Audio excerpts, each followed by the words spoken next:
Today I messed up inviting a girl over. This happened this morning. This mess up started on Saturday. It's Thursday now. Matched with a girl on Facebook dating and she was very cute. I did notice that she only smiled with her top row of teeth in the pictures and figured that her bottom teeth might be effed up, but didn't think much of it. She had trad wife energy and I was into it.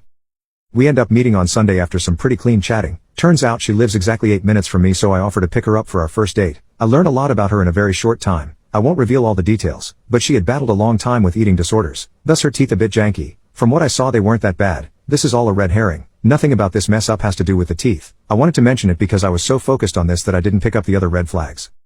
I also find out that she doesn't drink all that often and only at meal times if it's appropriate. How nice. She also lives with her parents. Why? She has a surgery coming up and it's involving a lot of physical therapy. I pieced together it's probably due to her aforementioned eat disorders and a complication thereof. Otherwise, great date. Fast forward to last night / this morning. I invite her over for dinner. The plan was her dad would drop her off because she doesn't have her car due to a recent wreck and I would drive her home later that evening. Okay. She also tells me that she is a felon like 1 hour before we hang out. Okay, don't worry. It's just 3 DUIs and it's over with. Thanks for telling me. No, really, I should have paid attention to this red flag. She comes over and after pleasantries I start to cook a shrimp curry soup. She asks for a drink. I show her my drink cabinet and picks out the most expensive tequila I have. That's fine. She proceeds to have 2 shots. Biggest f*** up. I presume that everyone is good at self-regulation of their drinking. It's just what I believe. We know if we are getting toasted or not and it's intentional. I join and catch up with 2 shots. I get a seltzer for myself and she grabs a cocktail, and another one. 4 drinks in 40 minutes for this 110-pound person. I assume she's good at holding her liquor.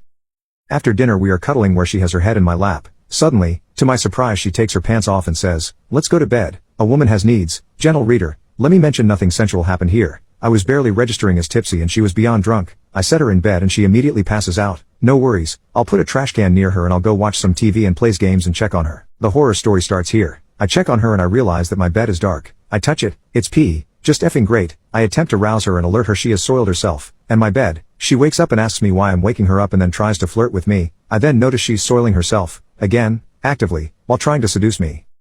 I somehow manage to get her to the bathroom and sit her on a toilet and have her drink water to sober up. This was a bad plan later. She refuses to use the toilet and I ease her down to the ground on my fuzzy bath mat. I drape her with a towel and place another beneath her, just in case. I then spend the next 5 hours until 4:30 a.m. washing my clothes, her clothes, my bedding, and comfort her. At some point I sit on the couch where she was earlier and realize that she had soiled my couch. That's why she was so urgent to go to bed. F my life.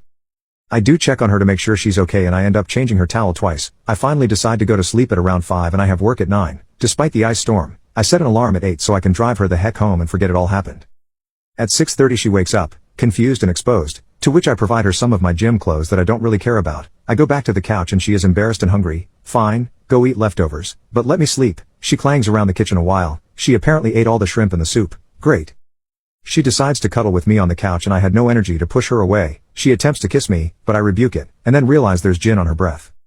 I spring up and go to the kitchen and realize she drank another 4 ounces of gin. At 7:30 in the morning, I run back to the bed and she's catatonic again. I start to freak out and see her phone. She told me her birthday on the first date and used that to open her phone. Voila, turns out she missed like 9 calls from her parents, so I call them from her phone. I explain every single detail of the happenings of the night and they are mortified. I tell them I have work and they need to come get her now. An hour later her father shows up, which is ridiculous because they live so close, but I was just happy he was there.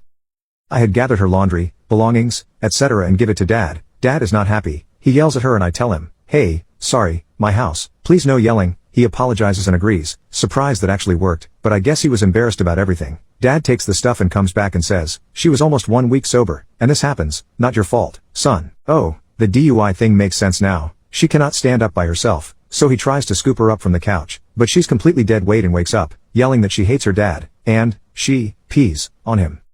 And my couch. Again, we both end up dragging her to the car and my neighbors are watching, mortified of what seems like a human snatching happening. Her mom just texted me to apologize a few hours later and that she would get me my clothes back.